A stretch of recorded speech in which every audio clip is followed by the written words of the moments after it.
Good evening. Welcome to Athens City Council. Tonight is Monday, February 28, 2011.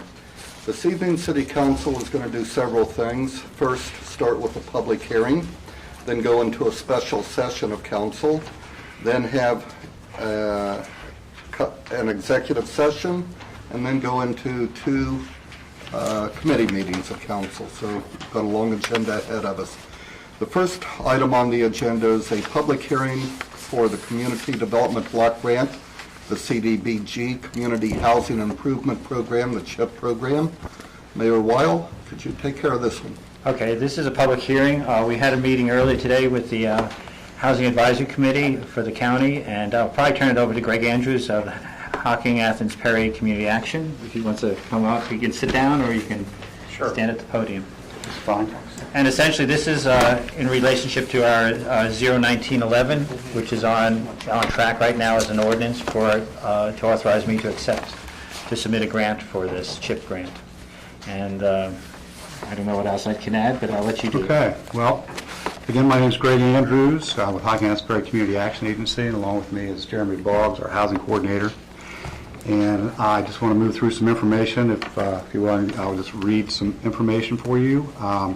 The national and state objectives and goals, the national objectives to primarily benefit low to moderate income families, aid in the prevention or elimination of slum and blight conditions, and to meet any urgent needs of the community which poses a serious immediate threat to health or welfare if other resources are not available. The goal of the program is to provide funding for a flexible community-wide approach to the improvement of affordable housing for low to moderate income persons and develop local administrative capacity.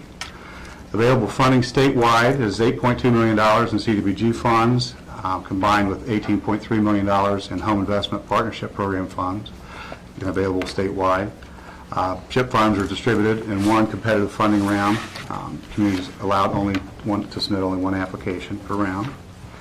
The grant ceiling is $500,000, and I believe that's the amount the city will be going for in this round. The application deadline, the applications are due April 1st, 2011.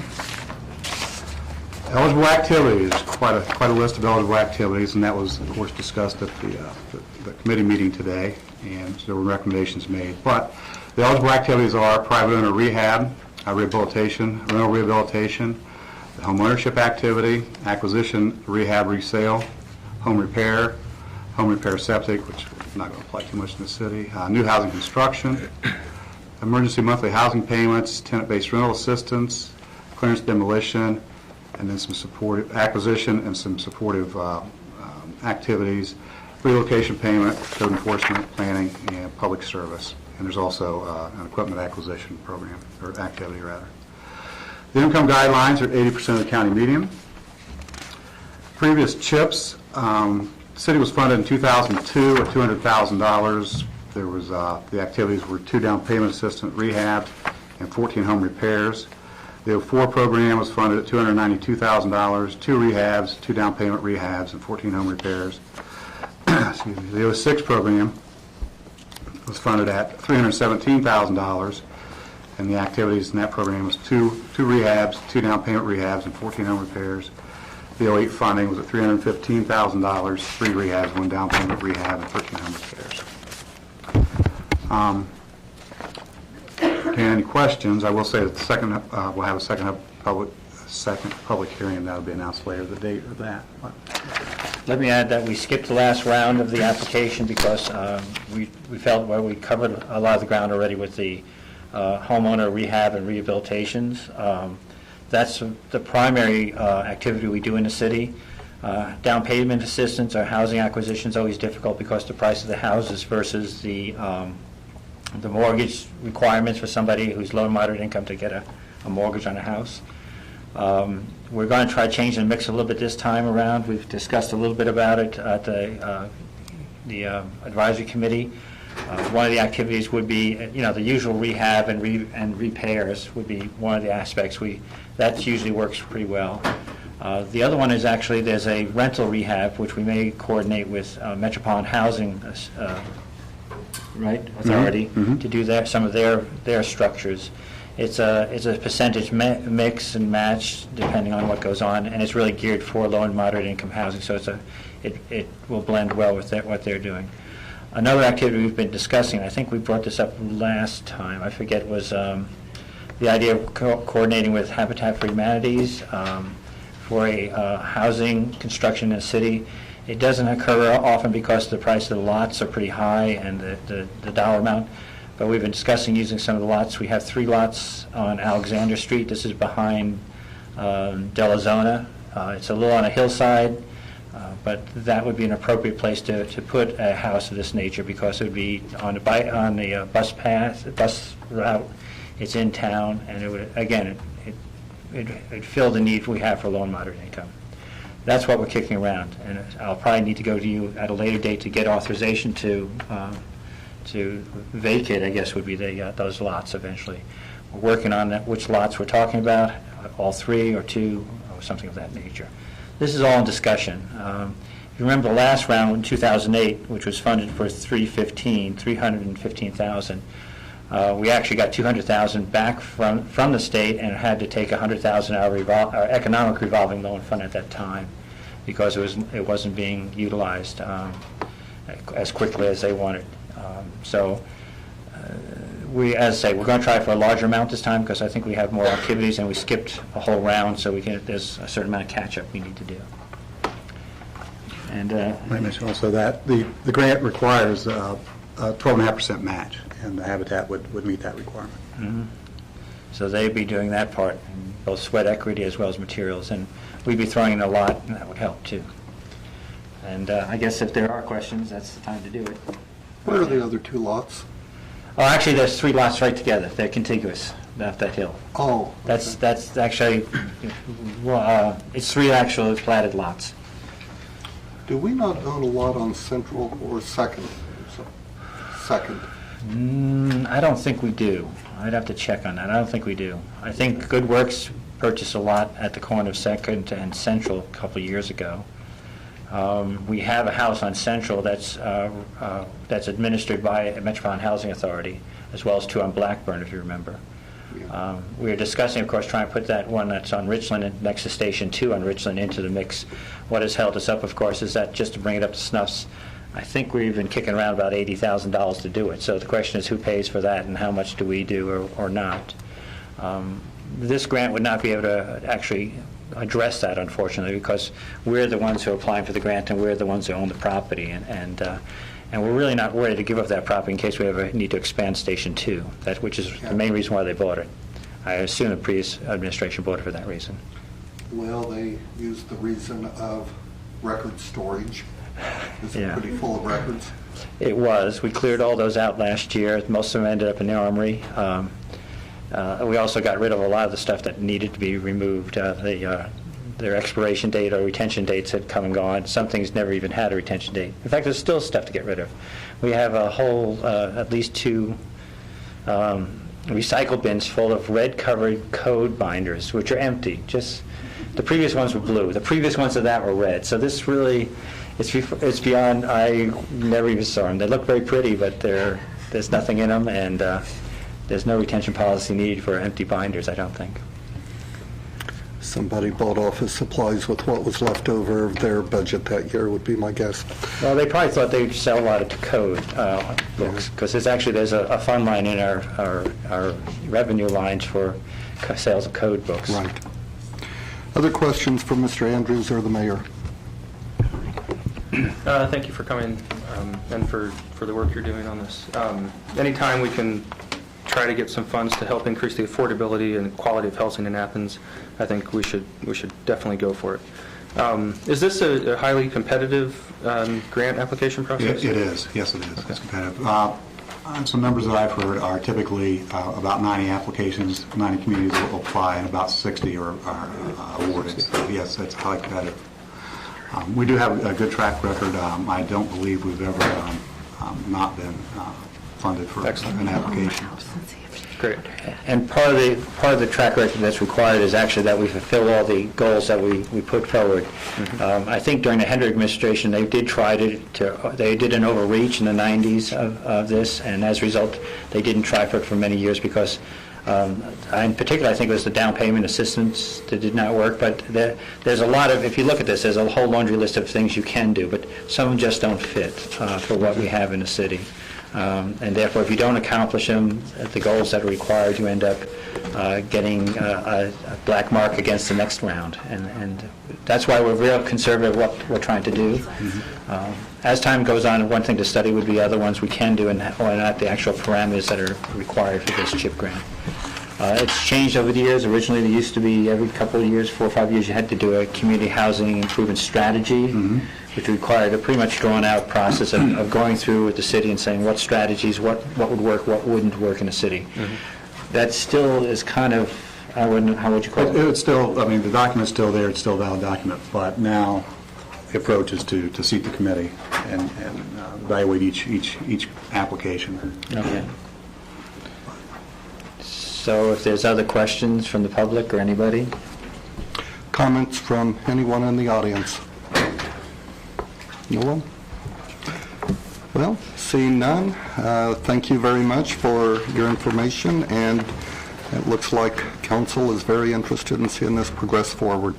And again, to reiterate, there's a sign-up sheet being passed around. If anybody hasn't had a chance to sign it, please do, as you're public, and it's always nice to have a record of everybody who attended.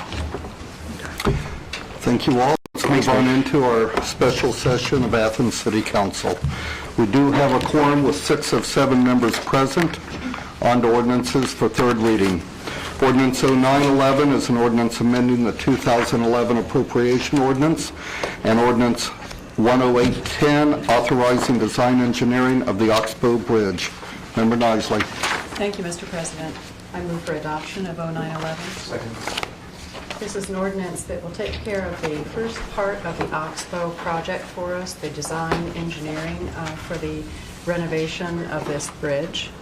And this particular ordinance will be for $264,500.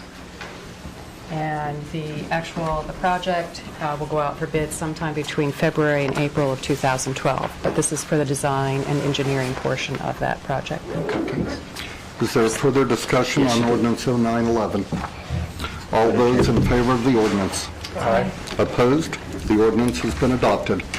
Ordinance 1011 is an ordinance authorizing the filing of a proposal with the Ohio Department of Transportation for grants through the U.S. DOT Federal Transit Administration, FTA, as authorized under federal transit laws, as codified 49 U.S.C. Section 5311, financial assistance for other than urbanized areas and funds available from the Ohio Public Transportation Grant Program and Ohio Elderly and Disabled Transit Fare Assistance Program, and executing a contract with the Ohio Department of Transportation upon grant application approval for the period from January 1, 2012 through December 31st, 2012. Member Nisley. Thank you, Mr. President. I move adoption of 01011. And this is our annual application that we file with the Ohio Department of Transportation. This particular ordinance then authorizes the city to apply for that grant. And our operating costs for the budget for the transit system, as we reviewed in our committee meetings last week, our total operating cost is approximately $521,000 per year. And we reviewed the details of the expenses and revenue for this particular program. Further discussion? All those in favor? Aye. Opposed? The ordinance has been adopted. Ordinance 1111 is an ordinance authorizing the mayor to make application and enter into an agreement for the fiscal year 2011-12 Ohio Attorney General's Drug Use Prevention Grant. Member Kuhn. Thank you, Mr. President. This is the grant, first of all, I move to adopt ordinance 1111. Second. Thank you. This is the grant that was formerly known as the DARE grant, and it provides matching funds to help defray the cost of the DARE officer's salary. Further discussion? All in favor? Aye. Opposed? The ordinance is adopted. Ordinance 1211 is an ordinance authorizing the mayor to submit an application and enter into an agreement with the Ohio Department of Development for a Community Development Block Grant for calendar year 2012, which is federal fiscal year 2011. Member Bain. Move adoption of 1211. Second. We all know this Community Development Block Grant Program. Its survival is, of course, under question, but here we are. Is there further discussion? All those in favor? Aye. Opposed? The ordinance is adopted. Now on to ordinances for second reading. Ordinance 1511 is an ordinance amending the 2011 appropriation ordinance. Ordinance 1811 is an ordinance amending Ordinance 8506, creating an unclaimed monies fund and establishing guidelines. Member Kuhn. Thank you, Mr. President. I move to amend Ordinance 1811. Thank you. The reason for this is to strike the language that says reimbursements to owners who cannot be located. Apparently, that's not true, that they cannot be located. Did you need to add anything to that? No, I wasn't clear when I forgot to say, I don't know how to, draw a line through stuff, and so I put it in parentheses. It's not that we can't locate them, it's just that they haven't cashed the checks. If they come back, we'll still try, but they haven't cashed them, and so then we try again, is what we do after each year. And they have 90, per law, ORC, they have 90 days to respond, but we have to advertise, send another letter, all that kind of thing. So, yeah, it's not that they can't be located in the beginning, maybe later on. Okay, so we just need to take that out. Thank you. Motion and a second to amend Ordinance 1811 as stated. Further Aye. discussion on the amendment. All those in favor? Aye. Opposed? The ordinance has been amended and read for the first time. Ordinance 1911 is an ordinance authorizing the mayor to submit a fiscal year 2011 Community Housing Improvement Program CHIP grant application to the Office of Housing and Community Partnerships, Ohio Department of Development, and designating Hocking, Athens, Perry Community Action Agency as a Community Housing Improvement Program grant contract administrator and declaring an emergency. In Member Sands' absence, is there someone wishing to speak to this? Mayor, how about you? We just had the public hearing on it. We don't need to suspend rules at this point because the deadline is April 1. April 1, yes. Okay. There is an emergency clause, so I don't think anybody should be too surprised if they are asked to suspend rules at another council meeting. This is second reading, so... You're right, you're The right. next reading should be the... Next week, too. Okay. Yeah, okay. Ordinance 2011 is an ordinance closing a portion of East Union Street between Court and College from 3 p.m. to 9 p.m. on Friday, April 22nd, 2011 for a street fair in celebration of Earth Day. Ordinance 2111 is an ordinance closing a portion of Court Street from Union Street on Saturday, May 21st from 7 a.m. to 6 p.m. for the International Street Fair. On to resolutions for first reading. Resolution 0811 is a resolution designating depositories for active monies for deposit in public depositories pursuant to Ohio Revised Code, Chapter 135, and declaring an emergency. Sherry? Thank you, Mr. President. First of all, I ask that we consider a Resolution 0811 under suspension of the rules. The reason for the suspension is that tomorrow is March 1st, and that is the deadline for this having to occur. Further discussion on suspension only. All those in favor of suspending the rules? Opposed? The rules have been suspended.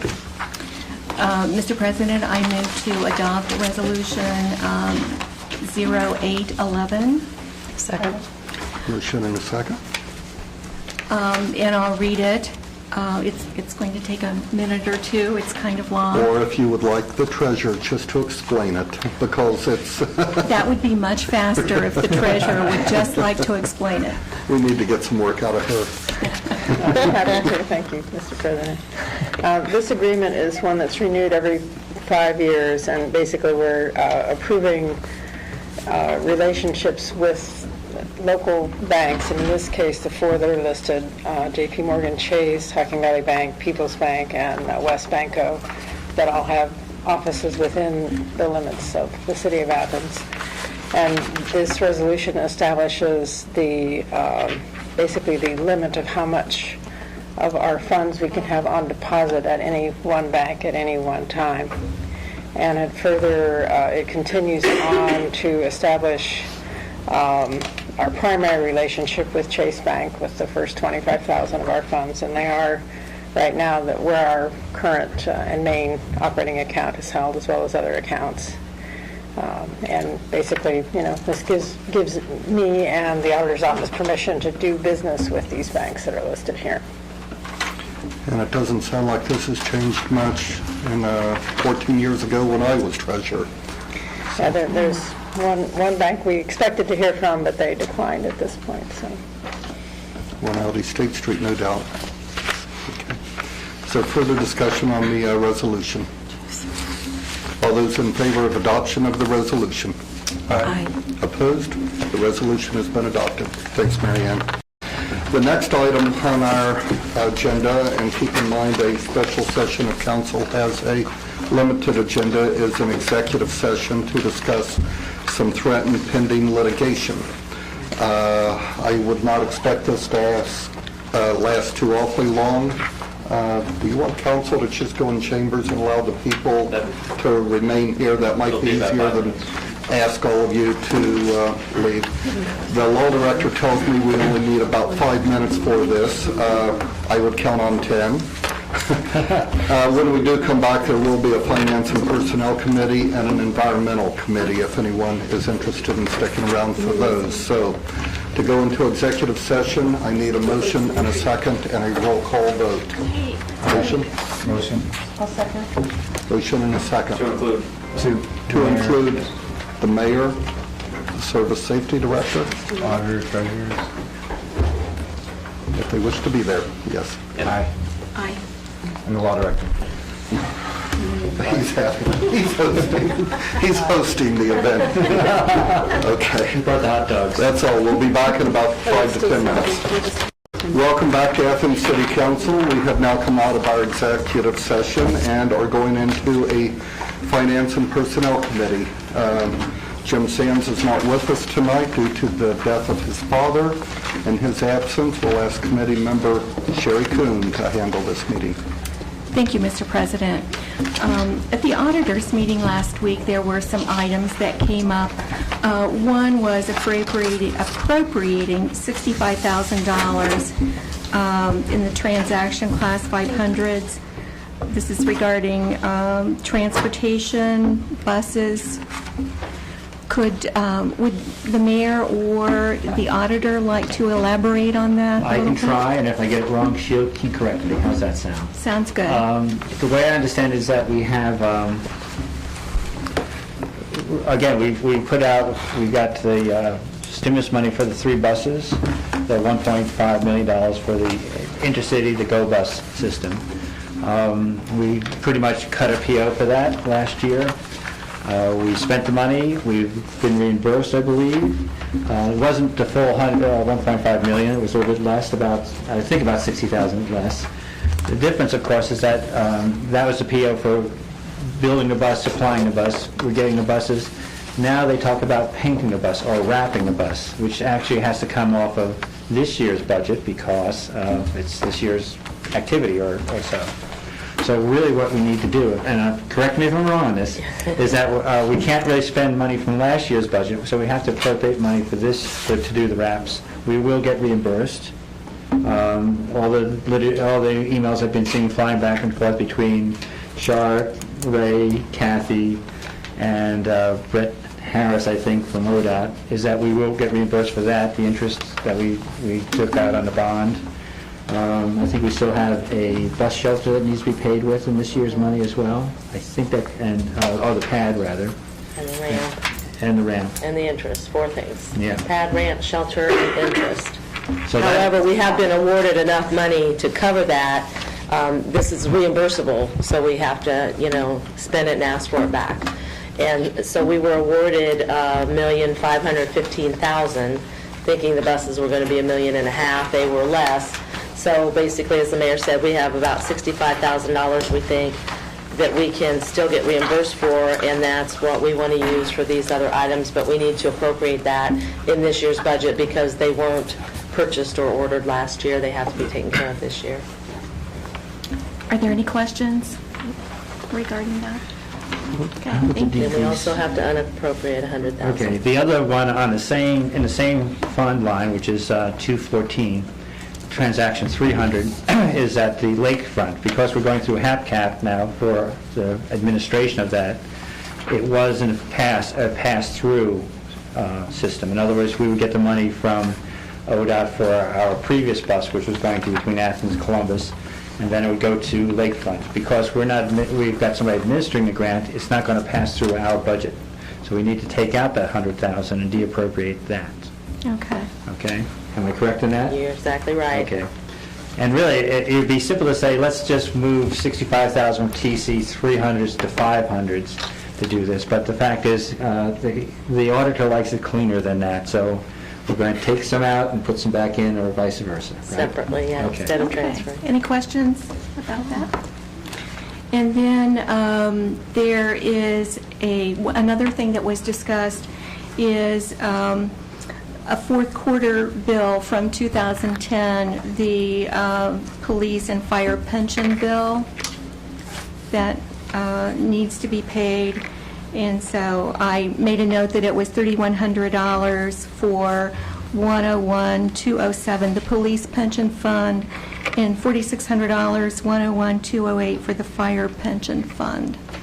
So, And this is it, we had budgeted a certain amount, but it was a little bit higher. So we just need to make up the difference. We knew it would go up, and we did add that in the budget, but it went up more than we thought. So, based on, $90,000, we're off about $7,000. So we just need those appropriations to pay the bill. Why don't you ask what the total is?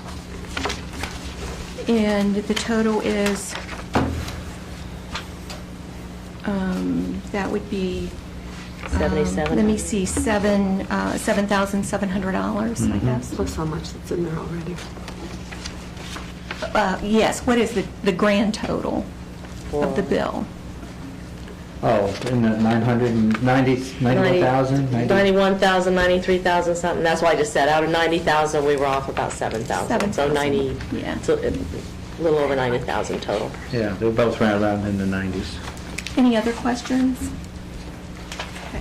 That's all that I have in my notes. Does anybody else have anything for finance and personnel? I just want to mention one thing. Kathy's working on trying to coalesce all our copier contracts, so we'll probably be putting something together for that. The idea is that we can save some money, or rather, and she's championing that, I guess. That's Yeah. okay? Yeah, if you don't mind. Okay. Yeah. So just to let you know, that will come across. If it depends on how many copiers we're going to put under contract, we'll let you know about the monies and how that works. It's probably not going to require active counsel, but you never know. I'll just kind of keep you informed on that. The other one is that we're probably having discussion with Time Warner concerning the movements of channels. They called us up sometime last week and says, we're going to move channel 15 to 5 and 23 to 9, and of course, I asked Scott about that, and he says, well, all that rebranding, new logos, everything like that, that's going to cost us some money. So we're trying to have a discussion and saying what that's going to cost and if we can get anything from Time Warner for that changeover, because it will require time and energy to do all the it's nice to say rebranding, but actually it means making everything you see that has a logo over there change, and everything else that they'll let people know on it. They're moving some other channels too, but they don't affect us.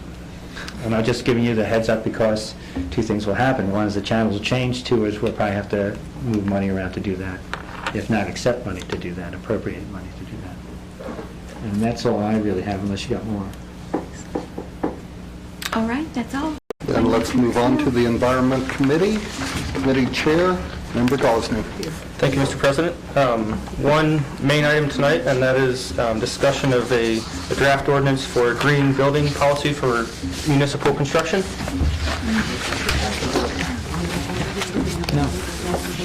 So this is, I've got a copy here for you. And this is just a very first draft that I put together, and so it's open for plenty of discussion.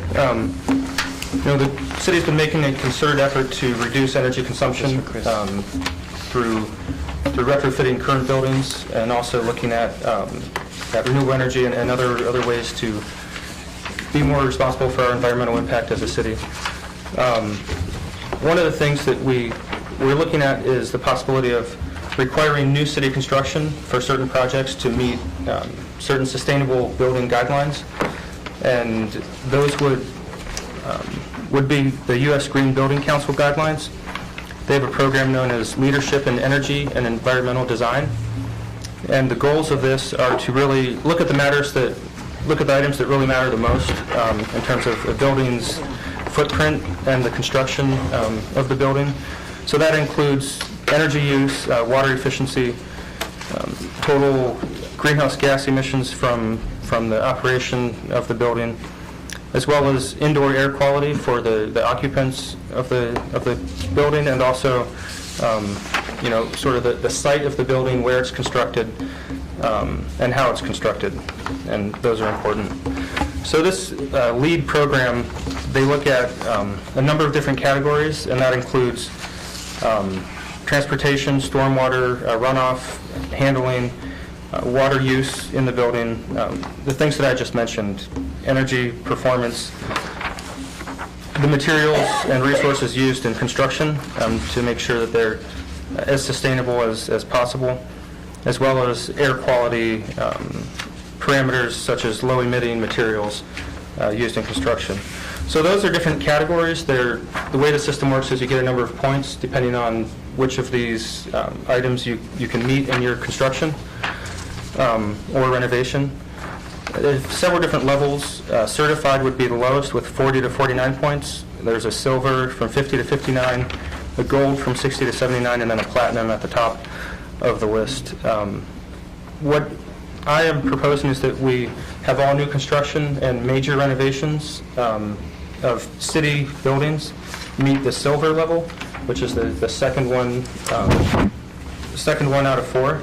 And that really, I think, would provide the city the most flexibility in terms of the construction to make sure that we're able to meet that guideline.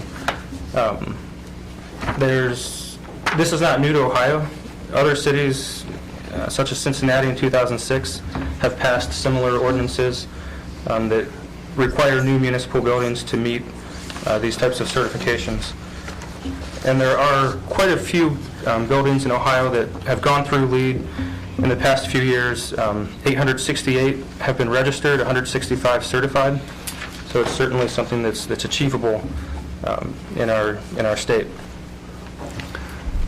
I passed out a draft ordinance here, and if you just go down to section 1, I'll go over the main points. There's 5 different parts to it. The first one states that any new construction over 5,000 square feet would be required to seek silver certification or built to meet silver certification through LEED, and that we would hope that it could strive for a higher level of certification. The second part addresses renovation, which was something other council members brought up when we discussed this last.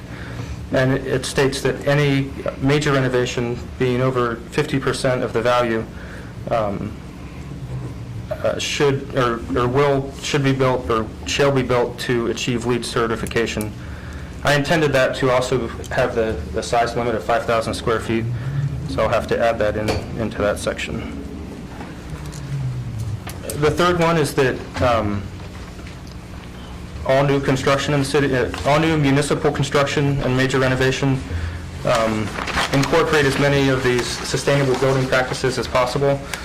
And so this would apply to buildings of any size, but it's what we would strive to do so that when we are, say we build something 4,000 square feet, that we still make an attempt to make sure it's built in an efficient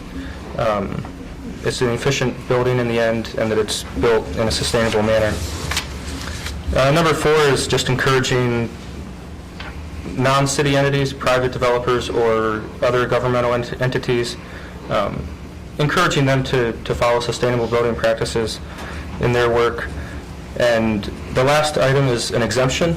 in case, for whatever reason, a certain construction project that the city undertakes would not be able to meet these requirements, then City Council would be able to pass a resolution to exempt that particular project. And I think that's important because not all types of buildings are the same.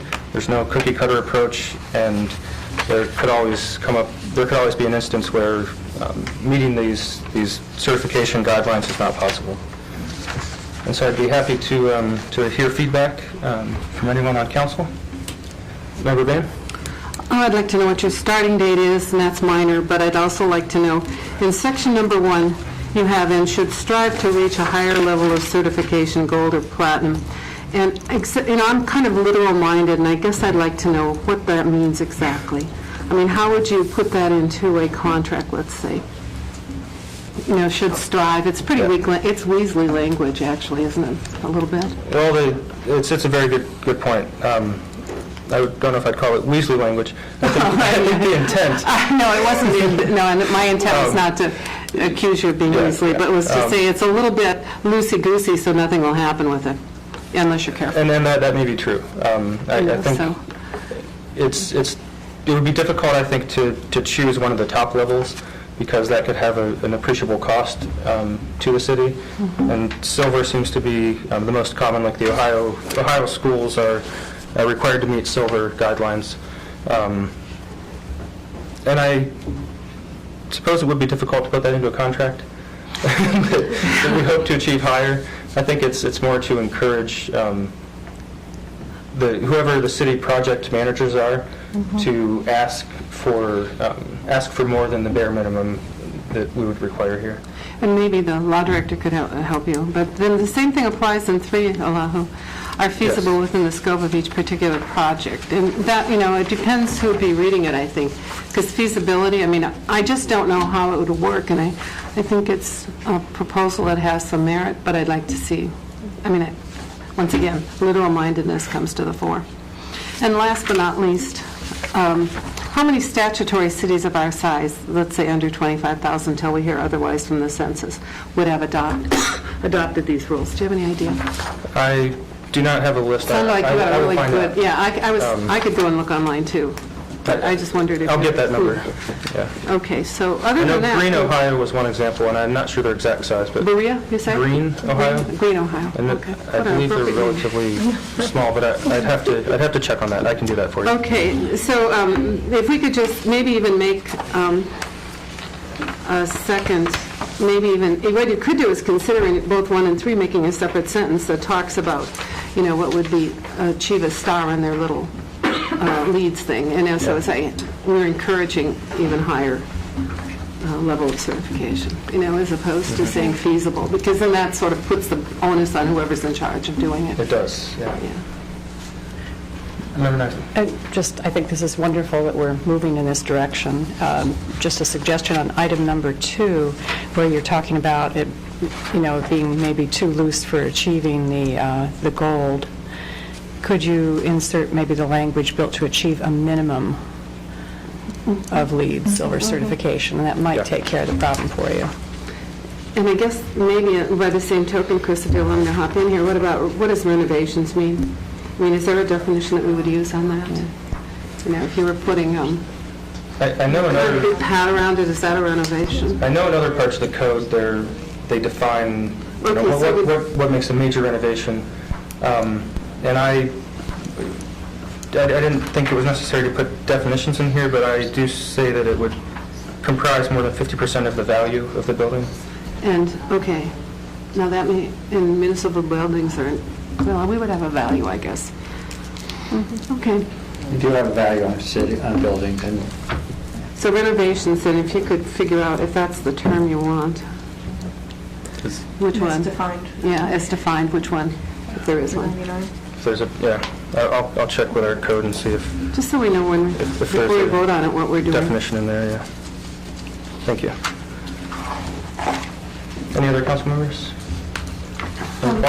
Well, I'd like to point out that this shouldn't be seen as putting huge, I mean, you talk about upfront costs on this, but I think that what we have seen recently and what's going to happen in the future is going to be increased energy.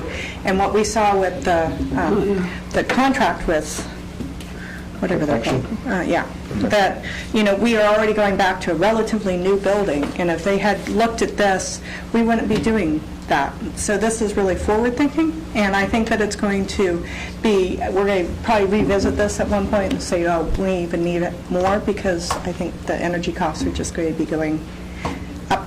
So I don't think that we should They're not talk going to about come up and onerous going down. upfront costs. This is going to be in the long term. Legitimate investment in our buildings. Thank you. And meeting the LEED certification, it is a relatively minor cost. One cost that I saw was 0.5% of the 0.5 to 1.5%. So, and especially when you're looking at the lower level of silver certification. Mayor? So we're talking about only buildings, not structures, right? Okay. And essentially what you're looking at here is you'd end up with this in the bid specs. I mean, if we weren't going to do a contract, we'd put there saying, okay, must achieve silver LEED certification. Yes. If my memory is correct, and it's been a while since I've read the LEED stuff, part of the credit for LEED is actually source material. In other words, you follow the wood all the way back to the coconut farm or the bamboo farm, and is it green or not? Is that what I remember? This can get pretty... There are sections, and that would not be the city's responsibility. But somebody would have to vet that. Yeah, suppliers increasingly they have LEED products. Okay. So if you use this for your flooring, it will help you with your LEED certification. And so it would go into bid specs. There are, and it's becoming more widespread, Perfection Group actually has LEED certified folks on their team, and there are 3,935 LEED trained people in Ohio, LEED trained professionals. So, There's people in Ohio, in Athens that are... and there are several in Athens, so it's becoming much more widespread. I would not anticipate any issues with finding capable companies. Okay, and not to carry water for my code director, John Paskey, he's always been trying to push for a building department, which we don't have the money for, but I think I could see where this would involve saying we need a building department to follow all this stuff. But again, if it's in the bid specs, and we have to assume that they're being truthful about bid specs, and as you said, if there's that many LEED specialists out there who are ready to point a finger at them if they're not, I assume it would work. But again, I worry a little bit about that providence of where the material comes from along the way. I think that there's a lot more certified sources of materials. I mean, I know that at the state level, they've looked at certification, forestry certification, and forestry stewardship certification programs. And so I think that it's much more of a common program and common process, and that there are many more programs out there about certification. So I think that it's much more commonplace. Okay. I haven't reviewed this information in about 5 years, that's why. So I think the landscape's changed since then, but again, I was aware of some gaps in there. Well, that looks good. Anything you see? Anyone else have comments or questions? Okay, well, I will take a look at some of these questions and get back to council hopefully in 2 weeks' time with an improved draft. And unless anyone has miscellaneous items for my committee, then my committee is adjourned. Having addressed all items on our agenda, City Council is adjourned.